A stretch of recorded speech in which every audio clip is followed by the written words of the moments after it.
It is my pleasure now to share some of the key insights of this mentioned report, focused on the financial aspects. And I will also focus on a Germany case study. We've looked at 6 countries, but there's not so much time, so I'll speak about Germany mostly.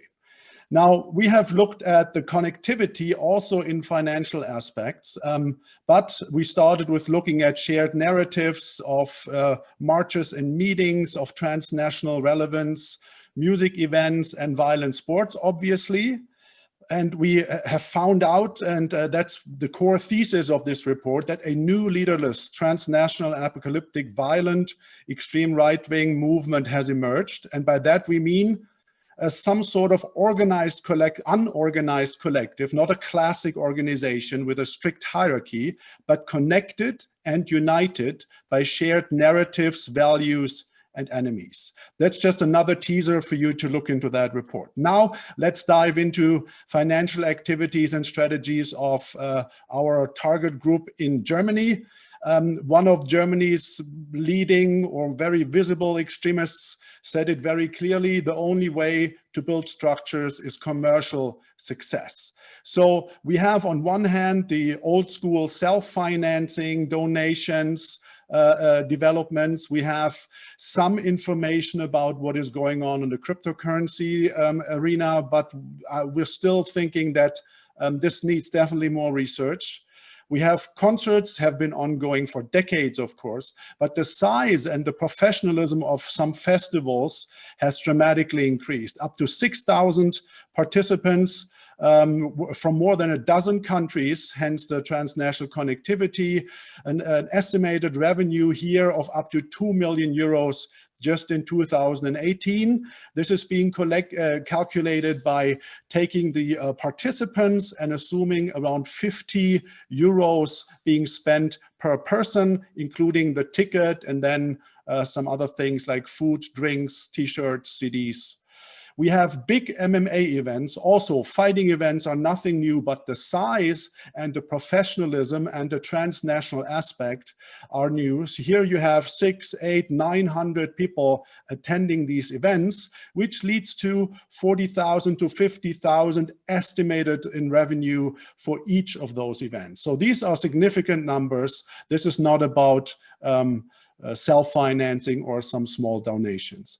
We have, of course, had forever the mail order business, but there's a level of professionalism in the merchandise business. You get good quality sweaters, sportswear, you get all kinds of t-shirts, gimmicks, you get food supplements. There is a strong subculture related to the warrior spirit, connecting to the MMA events, where a lot of money seems to be changing hands. And we have several organizations simply in Germany, companies that make more than or several 100,000 euros a year turnover revenue here. And we have real estate. More than 140 properties are owned by extreme right-wing individuals in Germany. And this is relevant, and I'll talk to this in a second why. And as I mentioned, the transnational dimension of this is about Germany, but we found a lot of connectivities to other countries, particularly the ones, of course, we looked into in the report. Now imagine this would be the Islamist extremist scene in Germany. What would we do? What would governments do? What would civil society be asked to do? This looks like quite a package. So concerts and festivals are particularly interesting to us because they don't follow the usual market logic. There are 4 key components that make them different to other public events that are reducing costs and potentially secure much higher profit margins.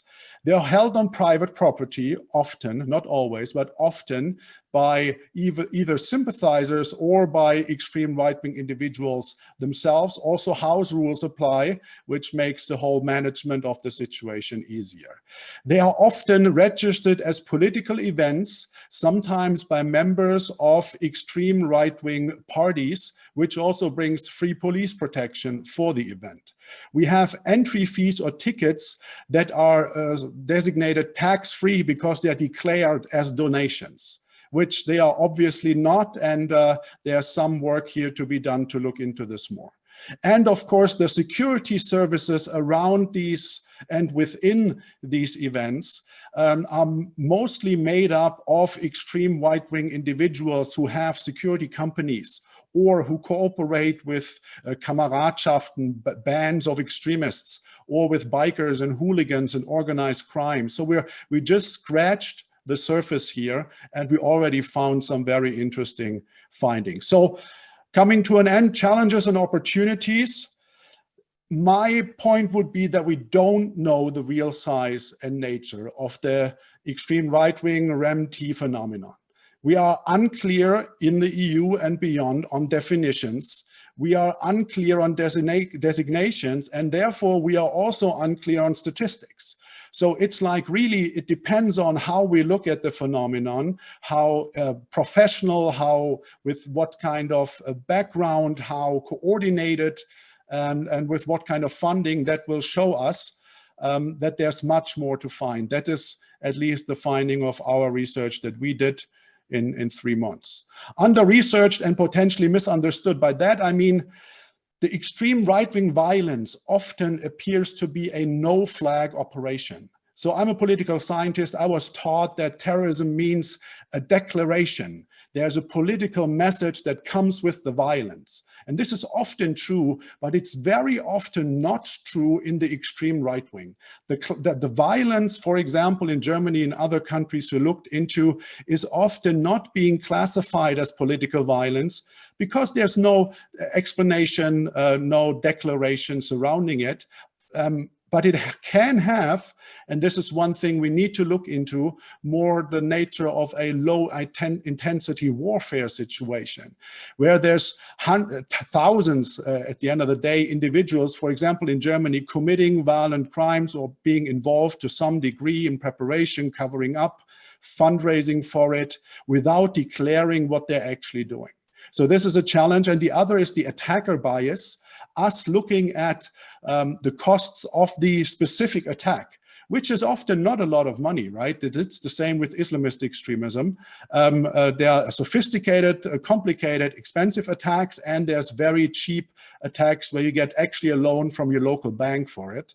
So here we have to look at the supporting environment. As we mentioned before, the transnational narratives, the transnational collective based on values, norms, narratives, and enemies. We have not enough research regarding the crime and extreme right connectivities. Biker hooligans, we run into those all the time when we look at the right-wing extremist violence-oriented groups and individuals, but there's not a lot of research publicly available, let's say that. And also, since our federal police announced that they will invest more in researching that, investigating that, I guess there's much more to do. Last point, as long as designation of groups and individuals, as mentioned by previous speakers, are maybe not possible at the moment, a focus on administrative measures like interventions by local authorities, for example, banning events due to security risks, banning alcohol at concerts. There's a German concept that might exist in other places called Gefährderansprache, meaning you go to the individuals you know before specific events and you tell them, we know that you're going to go there. If you commit any minor crime, we're going to go after you. Retracting Schengen visa, there's a lot of things that can be done if designation of groups or individuals is not on the table right now. Germany has a wide array of experiences here, yet uncoordinated, but definitely with lessons to be learned and lessons to be shared. Thank you for that. Thank you, Alexander. I really appreciate the summary presentation of the findings of our recent report. Fantastic start to the panel. The next two speakers, Tom Keatinge and Kayla Izenman, both work for the Royal United Services Institute, RUSI, in London. Tom is the founding director of the Center for Financial Crime and Security Studies at RUSI, where his research focuses on matters at the intersection of finance and security, including the use of finance as a tool of intelligence and disruption. He has a master's in intelligence and international security from King's College London, where his research focused on the effectiveness of counterterrorism finance regime. Prior to joining RUSI in 2014, he was an investment banker for 20 years at JP Morgan. Kayla Izenman is a research analyst at RUSI's Center for Financial Crime and Security Studies. Her primary research focuses on analyzing and addressing the financial crime risks posed by cryptocurrencies, including sanctions evasion, money laundering, and terrorism financing. In May 2019, she co-authored the paper Fundraising for Right-Wing Extremist Movement, which focused on identifying and addressing extreme right-wing financing channels, especially in regard to emerging technologies, and she has continued to monitor this space ever since. Prior to joining RUSI, Kayla worked at the US Department of Commerce and the US Department of State. Tom and Kayla, the screen is all yours. I'm looking forward to your presentations. Great. Hans, thank you very much. So I will take the floor first. So yes, Hans, thanks to you and to the convening states for inviting us to contribute today. As mentioned, I'm the director of the Centre for Financial Crime and Security Studies at the London-based research institute RUSI, where our programme focuses on issues at the intersection of finance and security, including, of course, a focus on the financing of terrorists and other forms of extremist activity. And over the last couple of years, we've spent quite some time studying the financial activity of extreme right actors. So this short intervention allows us to introduce that work as it relates to the audience we have today. And then Kayla will speak specifically about cryptocurrencies. So I work in this field, and there are two examples of papers here on the right-hand side, looks at how right-wing terrorist and extremist movements and individuals raise funds and how this should be reflected in counter-extremism and counter-terrorism financing strategies. In summary, we make the following observations. The response to terrorist financing has been built to combat a threat that is group-based on the whole, and secondly, a threat that is jihadi-focused on the whole, if you think about all the activity since 9/11 in this sphere. And it thus follows that these existing responses may not lend themselves to being effective when facing down threats that do not meet these two criteria. Where the targets of the international community have been terrorist, the tools and strategies developed have been built on and underpinned by international law as promoted by the United Nations. So, for example, Security Council Resolution 1373 or the 1999 International Convention for the Suppression of the Financing of Terrorism. And of course, the globally agreed standards and norms that are curated by the Financial Action Task Force. Moreover, in addition to operational considerations, it's also the case that responses to terrorist financing are often predicated on those that are the subject of these potential actions being recognized as terrorists in the eyes of the law, as most of the legal powers used by law enforcement and the criminal justice system are unlocked by this designation. Thus, where groups or individuals have not been designated or prescribed as terrorists, these tools are not applicable. I think one of the things we must all look at more closely are other disruption activities that we could consider, and I'm interested to hear the points that Alexander was making just now in that regard. So this gap highlights a further issue to consider: the need for the articulation of a more robust legal definition of extremism and greater willingness of governments to engage at a strategic and political level with the threats posed by right-wing extremism. An increased understanding of extreme right fundraising strategies, including the relevance of significant numbers that may assist the private sector in identifying suspicious transactions, is also required. As elaborated in the RUSI Journal article that's been mentioned, extreme right sources of funding are generally similar to the typical sources drawn upon by other lone and small cell actors: legitimate earnings, government benefits, petty crime, and fraud. Online calls or donations are also common, as we've heard, and crowdfunding and social media are popular tools, but some variations exist too, and we've heard about those already from Alexander. So in summary, the financing of extreme right activity is generally unremarkable, which is why a greater focus should be placed on the intelligence value of finance for supporting the identification and disruption of extreme right actors. Greater collaboration between public and private sectors must be promoted in order to enable the identification and disruption of extreme right related and enabling funding. But I think we would caution that outsourcing the tackling of extreme right financing to the private sector, taking advantage of the banking sector's sensitivity to reputational risk, should not be a shortcut to a better defined extremist financing policy and legal framework from governments. And finally, extreme right threats must not be viewed as merely domestic. It's an increasingly transnational and network threat, and greater understanding of financial connections can provide valuable support in identifying these transnational links. At which point I will thank you, Hans, and hand over to Kayla. Hi, thanks, Tom, and thanks again for inviting us both to speak today. As mentioned, I'm just going to briefly touch on the intersection of cryptocurrency and the extreme right. So I've started off here with a quote, which I think illustrates people's views towards this topic. So in 2017, Richard Spencer, who you will probably know is an infamous American right-wing extremist, tweeted that Bitcoin is the currency of the alt-right. But despite the seeming convergence of his alt-right's distrust of government and support of decentralization and emphasis on privacy, cryptocurrencies actually have yet to play that huge crucial role in financing the extreme right, at least that we've seen. There's been historic interest by extreme right groups in various alternative payment systems, especially once they've had issues with credit card providers or bank transfers. So they've looked to PayPal, Patreon, iTunes gift cards, the Apple Store, etc. But the ability of those companies in turn to deplatform users and close their accounts has led to an increased interest in cryptocurrencies specifically, which we've definitely seen. The interest is certainly there.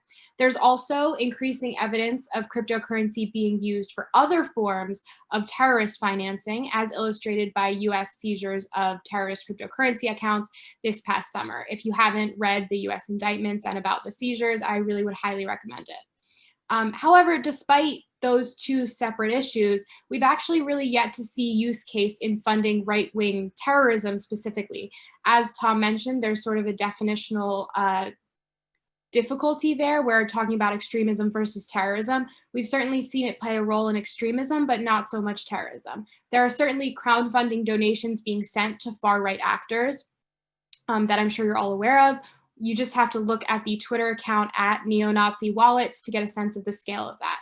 For example, I've gone through to one of those transactions. That's what you can see on the screen here on the right, exactly. In July, over 12,000 US dollars were sent to Andrew Arnheimer, who you might know of as Weave is his username. And that's just one transaction that is highlighted on that Twitter account. So but the thing is, when I mentioned their emphasis on privacy, looking at this sort of screenshot is part of the reality of how Bitcoin, for example, works. These transactions are publicly available online, even if the sender is anonymous. So a lot of the illusion of privacy that comes with cryptocurrency is just that, an illusion, especially with blockchain tracing and analytics tools readily available to both law enforcement and exchanges that are being used in this system. That being said, there also is an increased interest in privacy coins, but we again have not seen that at any large scale. Similarly, cryptocurrency exchanges and wallet providers actually often act in the same capacity as banks would in the traditional financial system, requiring some level of compliance checks and monitoring for red flags, such as some of those key numbers that you may have heard of and that we discuss further in our article. As Tom mentioned as well, this is far from a domestic problem, especially with the added level of cross-border payments that are enabled by something like cryptocurrency, as opposed to a more domestic currency that would require currency changes. You can simply send it to whoever you want, wherever you want in the world. And therefore, it really requires the attention of both the crypto industry itself, as well as the associated financial institutions. And of course, as I also saw one of the questions in the Q&A touched on, the full investment of law enforcement and of the public sector. Because one of the big issues here is that law enforcement can sometimes lack the knowledge needed in order to conduct full investigations. So the outcome is looking promising. There have been huge adjustments and progress in regulation and in law enforcement capacity, even in the last year or so, but there's certainly a lot more work to be done here. Super fantastic, dear Kayla, dear Tom, great presentation. I really, really appreciate this. And since you mentioned it, I wanna again encourage everyone to post a question in the Q&A window. If you go down with your cursor on the screen, the toolbar appears on the right side, Q&A, F and A, because we are coming now to the last presentation, but not the least presentation of this panel from my colleague, Dr. Kate Hemmingby. Dr. Kate Hemmingby is a former research fellow at the Norwegian Police University College, now working in the government sector. He is also connected to CREX, the CREX Center for Research on Extremism in Oslo, and his research focus is on terrorist target selection issues, police response, counterterrorism strategies, and intelligence. He has written and contributed to several books and articles on these matters. Cato will focus today on the financial activities of one of the most notorious right-wing terrorists, Anders Breivik. Cato, I'm very much looking forward to your presentation.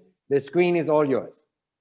Thank you very much, Hans Jakob, and I'm happy to contribute to it. Let's see, just a minute. There we are, I hope. Okay.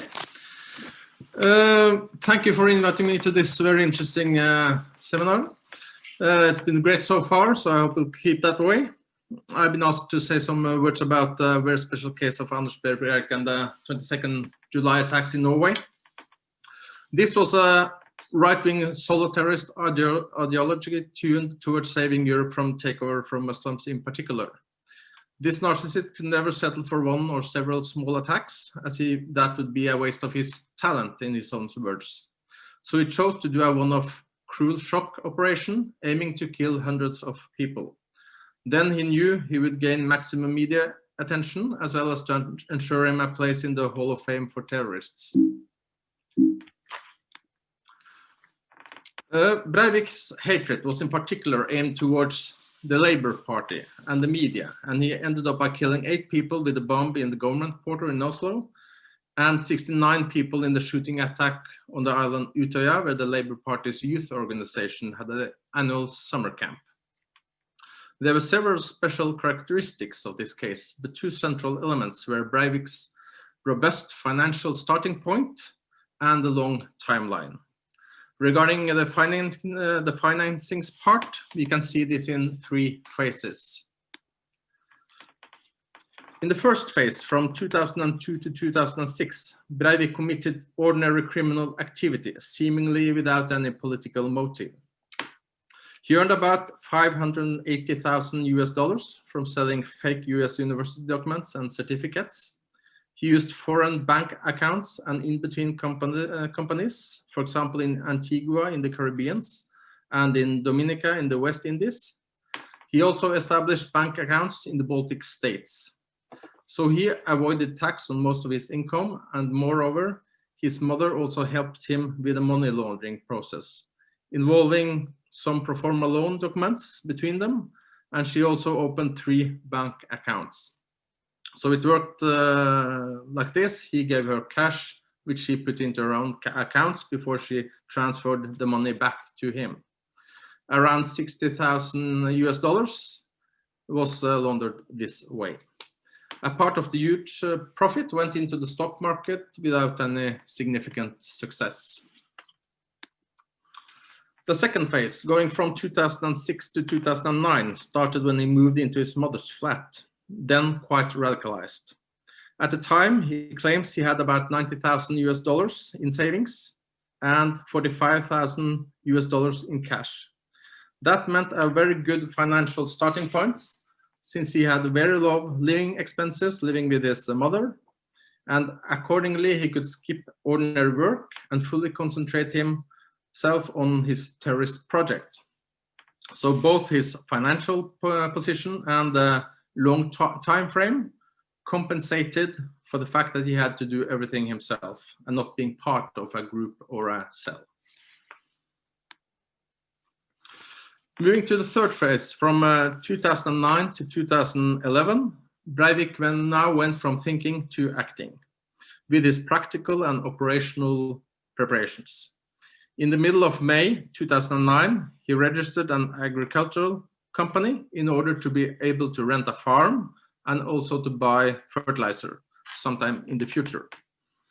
Importantly for our context here, in September-October 2009, he also applied for and got 10 credit cards, giving him about $38,000 in reserve.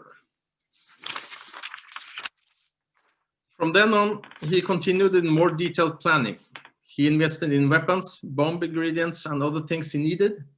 He used his savings and cash all the way here. When possible, cash was of course preferred, in order not to leave any electronic traces. Late autumn 2010, Breivik started the search for a suitable farm, but what he thought would be a quick fix was to take him actually 6 months, and this delayed him profoundly. So in April 2011, he signed a contract for a farm about 150 kilometers northeast of Oslo from the 1st of May. 4 days after it came into effect, he moved in, but now his target planning was all messed up because his preferred target events for the shooting attack part were held in April and already gone. These were the Scoop Investigative Journalist Conference, and his reserve shooting attack was the Labour Party's annual convention, and both were over. So it was at this point Utøya and the youth camp came up as a shooting attack target to be, just because it was the best alternative at the time. More importantly here, however, when he moved to the farm, all his savings and cash had gone. And now he had turned to the 10 pre-collected credit cards, and this was very much due to unexpected expenses the perpetrator in hindsight meant he should have foreseen. And this actually worried him a great deal, because if he couldn't pay his credit card bills, he would highly likely become subject to an insolvency registration in central registers, which again could make it impossible for him to rent the 2 vehicles he needed for the operation. Although the escape car was rented in early April, so that was okay anyway, but the Crafter one he used as the bomb vehicle, he rented just a week before the attack itself. In addition to the pressure due to the lack of money, he was stressed by the fact that the street leading to the building in the government quarters was to be permanently closed for security reasons in the near future. And he had also been worried that a jihadi cell arrested in Oslo and Germany in 2010 would speed up the street closure. Furthermore, when info explosives are in the making, you have a certain time slot to use them, of course. So all in all, in July 2011, Breivik was no longer in position to postpone his operation. And on the 22nd July, he conducted the brutal attacks, and the rest is history, really.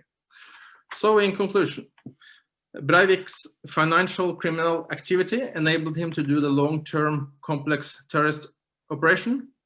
He did exploit the possibilities foreign financial institutions represent and could do so with a fairly low risk of detection.